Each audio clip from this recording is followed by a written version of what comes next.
To celebrate Manufacturing Month in Illinois, more than 150 students from high schools from across the state line get an up-close look at possible careers in the industry.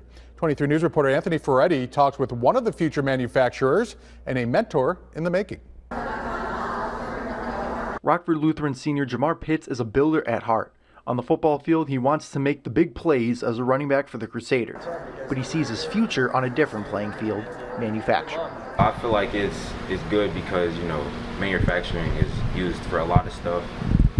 It could be used for something made in your house, like, people build stuff for everyday life. Pitts joined more than 100 students for a National Manufacturing Day event, which included tours of various companies in the Rockford region.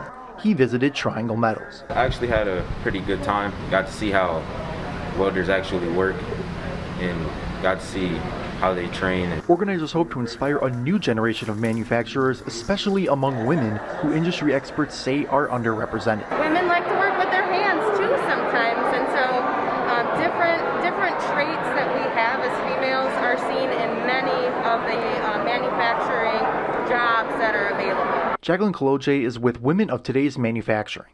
She says job shadowing is a great way to learn about the industry and find a mentor. This is our future generation of workforce, so it's really important that we're here to support them at any stage and encourage them to keep learning. Working for you in Rockford, Anthony Ferretti, 23 News. This is the event's 6th year. 10 area high schools and 11 manufacturers took part.